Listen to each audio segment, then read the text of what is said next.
హైదరాబాద్ లో జరగబోయే మనీ మంత్ర money manifestation classes కి ఇప్పుడే కాల్ చేసి రిజిస్టర్ అవ్వండి.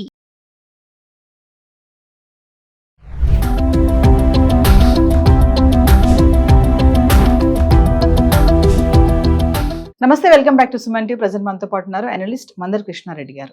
నమస్తే సార్. నమస్తే అమ్మ.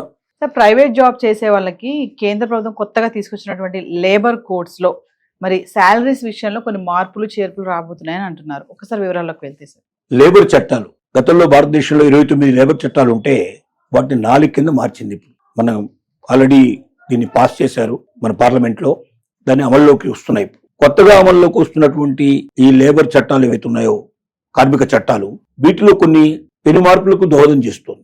ఫస్ట్ ఆఫ్ ఆల్, ప్రైవేటు ఉద్యోగస్తులకు దీనివల్ల చాలా లాభాలు కలగబోతున్నాయి. ప్రైవేటు ఉద్యోగస్తుల్లో ఇంత ముందున్నటువంటి అభద్రతా భావాన్ని తొలగించే పరిస్థితి ఏర్పడుతుంది. అంటే ప్రతి కంపెనీ గాని, ప్రతి యజమాని గాని, ఒక చిన్న పరిశ్రమ అయినా పెద్ద పరిశ్రమ ఎవరైనా సరే ఉద్యోగంలోకి తీసుకోవాలనుకున్నప్పుడు రాతపూర్వకంగా వాళ్లకు లెటర్ ఇష్యూ చేయాల్సిందే. నేను ఈ రోజు నుంచి నిన్ను అపాయింట్ చేస్తున్నాను, నీకు ఇంత శాలరీ, డీటెయిల్స్ అన్ని దాంట్లో ఉంటాయి. బేసిక్ శాలరీ కూడా ఖచ్చితంగా 724 రూపీస్ పర్ డేకు ఉండేటట్టుగా నిర్ణయించారు. ఒట్టి లేబరు, మామూలుగా కూలికి వెళ్లేవాడు కూడా 724 రూపాయలు మినిమం లేబర్ రావాలనేది, ఇవ్వాలనేది దీంట్లో ఉన్నటువంటి ప్రపోజల్ అన్నట్టు.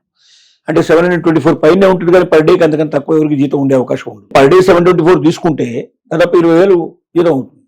అంటే ఈవెన్ ఆఫీస్ బాయ్ కూడా 20,000 పైనే జీతం వచ్చే అవకాశాలు ఉంటాయి. అంటే జీతాలు పెరిగినట్టే కదా. ఇంతకుముందు 10,000కు, 15,000కి, 12,000కి, నిజం చెప్పాలంటే 5,000కు, 6,000కు పనిచేసే వాళ్ళు కూడా ఉన్నారు. బీటెక్ చేసిన వాళ్ళు, బీటెక్ చేసి ఎంటెక్ చేసి కూడా ఇవాళ 5,000కు, 10,000కు పనిచేస్తున్నట్టు వాళ్ళు ఉన్నారు. హైదరాబాద్ లో అలా మీకు కొన్ని వేల మంది కనబడతారు. ఎందుకంటే ఉద్యోగాలు దొరక్క ఏదో ఒకటి ముందు చేరదాం, తర్వాత మెల్లగా ఆలోచించుకోవచ్చు అంటే ఉద్దేశంతో చేరుతున్న వాళ్ళు చాలా మంది ఉన్నారు. ఇప్పుడు ఎక్కడ ఎవరిని తీసుకోవాలన్నా ఖచ్చితంగా వాడికి లెటర్ ఇవ్వకుండా వాళ్ళని తీసుకోవడానికి వీల్లేదు. Number 1. Number 2, minimum basic salary compulsory ఇవ్వాల్సిందే.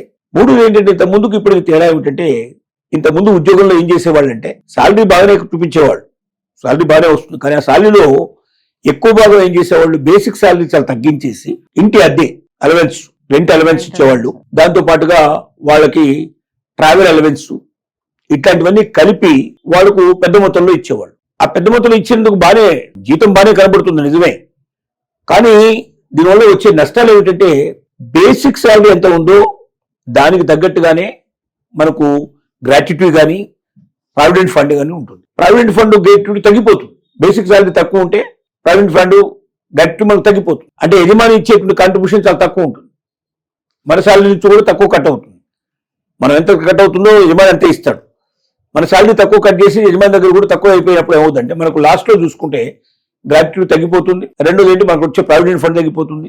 పెన్షన్ లాంటివి ఉంటే అవి కూడా తగ్గిపోయే అవకాశాలు ఉంటాయి. అంటే మనకి ఏదైతే బేసిక్ శాలరీ మీద ఇవన్నీ డిపెండ్ అయి ఉంటాయి. ఇప్పటిదాకా మొత్తం టోటల్ గా జీతం ఎక్కువ ఇస్తున్నట్టుగా చూపిస్తూ బేసిక్ శాలరీ చాలా తక్కువ చూపించేసి మిగతావన్నీ అలవెన్స్ అన్ని కలుపుకొని మొత్తం అంతా వచ్చేటట్టుగా చేస్తున్నాం. మనకేముంది, మన జీతం మనకు వచ్చింది కదా, మనం హాయిగా ఆలోచిస్తున్నాం, మనకు పెద్ద మొత్తంలో జీతం కనబడుతుంది కదా, అవి సంతోషిస్తున్నాం. కానీ రిటైర్మెంట్ వచ్చేటప్పటికి మన గ్రాట్యుటీ మనం డ్రా చేసుకున్నప్పుడు కానీ, లేక మనం పెన్షన్ తీసుకోవడం కానీ, లేకపోతే ప్రావిడెంట్ ఫండ్ తీసుకోవడం కానీ, ఇట్లాంటి టంగులకు వచ్చేసరికల్లా బేసిక్ తక్కువ ఉండే వాళ్ళకు చాలా తక్కువ దొరుకుతాయి. ఆ వచ్చేటువంటి మొత్తాలు కూడా చాలా తక్కువ దొరుకుతాయి. ఎప్పుడైతే బేసిక్ ఎక్కువ ఉంటుందో ఖచ్చితంగా మనకు ఎక్కువ దొరికే అవకాశం ఉంది. ఈసారి చేసిన లేబర్ దాంట్లో ఏం చేశారంటే, బేసిక్ ఖచ్చితంగా వచ్చే శాలరీ మొత్తంలో 50% ఉండాలని పెట్టారు. టోటల్ అమౌంట్ ఎంతైతే అతనికి వెళుతుందో, ఎవరికైతే మీరు ఇస్తున్నారో, అది ఏ రూపంలోనే ఇవ్వండి, ట్రావెల్ అలవెన్స్ రూపంలో ఇస్తున్నారు, లేకపోతే మనకు రెంట్ అలవెన్స్ కింద ఇస్తున్నారు, రకరకాల పద్ధతుల్లో ఇస్తున్నారు. మీరు ఏ పద్ధతిలో ఇచ్చినా శాలరీ మొత్తం ఇచ్చేటువంటి అమౌంట్ ఒకవేళ వాళ్ళకి 50,000 ఇచ్చారనుకోండి, 25,000 ఖచ్చితంగా బేసిక్ శాలరీ ఉండాలంట. 20,000 శాలరీ ఇస్తే 10,000 బేసిక్ శాలరీ ఉండాలంటున్నారు. అప్పుడేమవుతుంది, బేసిక్ శాలరీ పెరుగుతుంది. బేసిక్ శాలరీ పెరగడం వల్ల గ్రాట్యుటీ పెరుగుతుంది, పెన్షన్ పెరుగుతుంది, ప్రావిడెంట్ ఫండ్ పెరుగుతుంది, అన్ని పెరుగుతాయి.